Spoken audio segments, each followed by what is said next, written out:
Good morning everyone. Today we are going to discuss one more important question of maxima and minima. In this question we have to prove that the volume of the largest cone that can be inscribed in a sphere of radius r is 8/27 of volume of the sphere.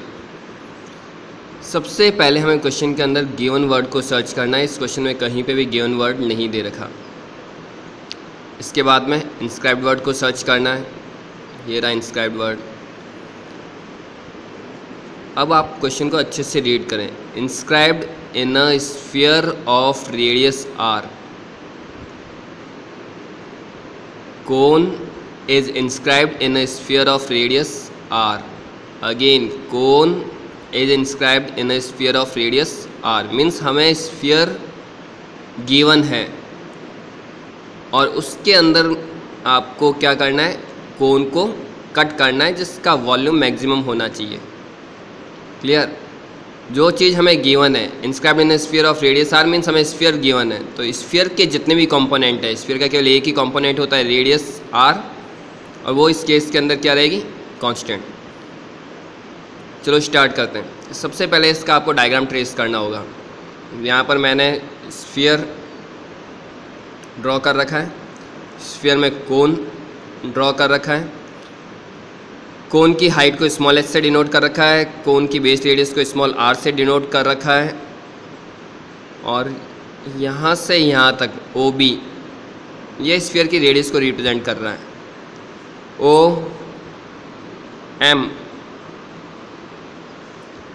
O M ये भी sphere की radius को represent कर रहा है। O M R के equal है। Total H है, एच में से अगर आप आर माइनस कर देंगे तो ओ ए किसके इक्वल हो जाएगी, एच माइनस आर। क्योंकि हमें गिवन से इक्वेशन बनानी है और हमें गिवन में केवल गिवन है sphere of radius R. Sphere of radius R का कोई फार्मूला होता नहीं है।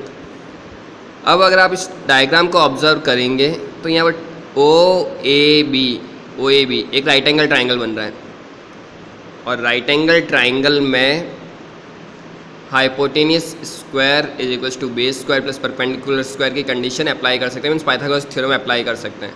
हम ट्राइंगल ओ ए बी में पाइथागोरस थ्योरम अप्लाई कर लेंगे। पाइथागोरस थ्योरम अप्लाई करने पर आपको hypotenuse square is equals to perpendicular square plus base square, इसे सिंप्लीफाई करने पर आपको ये कंडीशन मिल जाएगी। गिवन का यूज़ करके और डायग्राम का यूज़ करके हमने एक कंडीशन बना ली है। कैपिटल आर कांस्टेंट होगा क्योंकि रेडियस गिवन है। अब हमें प्रूव क्या करना है, प्रूव करना है volume of the largest cone. Means यहाँ पे जो कोन आपने ड्रॉ कर रखा है इसका वॉल्यूम मैक्सिमम होना चाहिए। तो हम क्वेश्चन की शुरुआत कहाँ से करेंगे, जिसे आपको मैक्सिमम प्रूव करना, means volume of cone. To prove volume of largest cone is equal to 8/27 of volume of sphere, ये हमें प्रूव करना है। शुरुआत करते हैं हम क्वेश्चन की। Volume of cone 1/3 pi r square h. Two variables आ रहे हैं, आर भी वेरिएबल है, एच भी वेरिएबल है। उसका रीज़न, कोन जो यहाँ पर आप कट करने वाले हो वो कैसा भी कट किया जा सकता है। आप चाहें तो यहाँ से इस टाइप से हाइट कम कर देंगे, बेस रेडियस ज़्यादा करके कट कर सकते हैं। केवल आपको स्फीयर गिवन है। सपोज़ मैं सेम स्फीयर 3 या 4 स्टूडेंट्स को दे देता हूँ और ये कहता हूँ कि आप इसमें से कोन कट कीजिए, तो वो डिफरेंट टाइप के कोन्स कट कर सकते हैं। इसका मतलब कोन के जितने भी कंपोनेंट होंगे वो सारे कांस्टेंट होंगे। और कोन के कंपोनेंट क्या क्या गिवन है हमें, vertical height small H constant, base radius small R constant. तो यहाँ पे आर और एच कांस्टेंट है। अब इक्वेशन नंबर 1 का यूज़ करके हमें आर और एच में से किसी एक को एलिमिनेट करके इस टर्म को सिंगल वेरिएबल में कन्वर्ट करना है। तो यहाँ से हम आर स्क्वायर की वैल्यू आसानी से फाइंड आउट कर सकते हैं। 2HR minus H square, 2HR minus H square, H as it is. अब चेक करते हैं क्या यहाँ पर सिंगल वेरिएबल में कन्वर्ट हुआ या नहीं हुआ। 5/3 constant, 2 constant, H variable, capital R constant, क्योंकि ये आपको रेडियस ऑफ स्फीयर गिवन है, minus H square, again H variable means variable H के अलावा और कोई भी इसमें वेरिएबल इन्वॉल्व नहीं हो रहा। That means here this term is in the form of single variable। अब इसे डिफ्रेंशिएट करना है, लेकिन उससे पहले क्वेश्चन को इजी कर लेते हैं। हम h को अंदर मल्टीप्लाई कर देते हैं वेरिएबल को, ताकि डिफ्रेंशिएशन हमारा इजी हो जाएगा। अंदर मल्टीप्लाई करने पर टर्म होगी 2r into h square minus h cube. Variable h है तो हमें वॉल्यूम को h के रेस्पेक्ट में डिफ्रेंशिएट करना है। Then dv upon D H equals to pi by 3 4rh minus 3h square. Differentiate किया है हमने, 2r as it is, H square का डिफ्रेंशिएशन 2h होगा तो टोटल टर्म हो जाएगी 4rh, h क्यूब का डिफ्रेंशिएशन 3h स्क्वायर। यही टर्म यहाँ पर मिल रही है आपको 4rh माइनस 3h स्क्वायर। अब कंडीशन अप्लाई कर देते हैं, for maximum volume first order derivative must B equals to 0। ये कंडीशन अप्लाई करने पर और इस टर्म को 0 के इक्वेट करने पर हमें रिजल्ट मिल जाएगा 4r equals to 3h।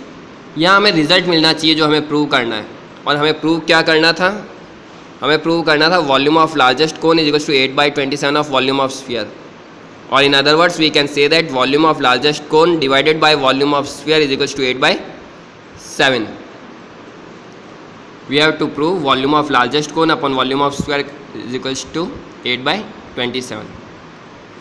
Volume of cone left hand side consider कर लेते हैं। Volume of largest cone, volume of largest cone हम इसका यूज़ कर सकते हैं, लेकिन ये 2 वेरिएबल्स की फॉर्म में बेटर रहेगा, हम इसका यूज़ कर लेते हैं क्योंकि दोनों सेम टर्म को ही रिप्रेजेंट कर रहे हैं। Volume of largest cone 1/3 pi 2r into h square minus h cube, इसका यूज़ किया गया है यहाँ से। नेक्स्ट, वॉल्यूम ऑफ स्फीयर का formula 4/3 pi capital R cube, क्योंकि हमने स्फीयर की रेडियस को कैपिटल R से डिनोट कर रखा है। रिजल्ट हमें चाहिए 8/27, मीन्स इन टर्म्स को हमें एलिमिनेट करना है। Pi and pi cancel, 3 and 3 cancel, term रह जाएगी 2r h square minus h cube 4r cube. 2h square as it is, r की वैल्यू हम इक्वेशन नंबर 2 का यूज़ करके पुट कर सकते हैं। Capital R equals to 3h/4, capital H 2 into h square, 2 as it is, H square as it is, r के place पे term हो गई 3h/4, negative sign as it is, h cube as it is, 4 as it is, and the value of r again is equals to 3h/4 whole cube. इस term को आपको simplify करना है। Simplify करने के लिए आप एलसीएम वगैरह करेंगे, एलसीएम वगैरह करने पर H cube and H cube cancel हो चुका। इससे सिंप्लीफाई किया तो हमें रिजल्ट मिल गया 8/27 which is equals to right hand side. First order derivative को 0 के इक्वेट करने पर हमें रिजल्ट मिल जाना चाहिए, और हमने रिजल्ट यहाँ पर हमें मिल चुका है। लेकिन अभी तक ये प्रूव नहीं हुआ कि volume of cone is maximum, क्योंकि हमें प्रूव करना था वॉल्यूम ऑफ लार्जेस्ट कोन। हमने ये तो प्रूव कर दिया volume of cone equals to 8/27 of volume of sphere, लेकिन लार्जेस्ट कोन प्रूव नहीं किया। मीन्स अभी तक हमें volume of cone maximum prove करना है, उसके लिए हमें सेकंड ऑर्डर डेरिवेटिव को लेस देन 0 के इक्वल प्रूव करना होगा। तो हमें second order derivative find out करना है। फर्स्ट ऑर्डर डेरिवेटिव कहाँ कंप्लीट हो रहा है हमारा, इक्वेशन नंबर A में, इसे दोबारा डिफ्रेंशिएट करना है विद रेस्पेक्ट टू r। यहीं से हम ऑब्जर्व कर लेते हैं, पाई/3 सेम रहेगा, 4r कांस्टेंट है, h का differentiation 1 means 4r minus 6h, h square का डिफ्रेंशिएशन 2h, तो 4r माइनस 6h, पाई/3 4r minus 6h। Using equation number 2 4r equals to 3h। यहाँ से हम कोई भी रिजल्ट फाइंड आउट नहीं कर सकते, तो हम 4r के प्लेस पे इक्वेशन नंबर 2 का यूज़ करके 3h पुट कर देते। 3h minus 6h equals to minus 3h, means ये टर्म क्या होगी, नेगेटिव। h कभी भी नेगेटिव हो नहीं सकता, मीन्स ये रिजल्ट कभी भी पॉजिटिव में कन्वर्ट नहीं होगा। That means second order derivative of v with respect to h is always less than 0, and if second order derivative of volume with respect to h is less than 0 implies that the volume of the cone is largest and it is equals to the 8/27 of volume of sphere.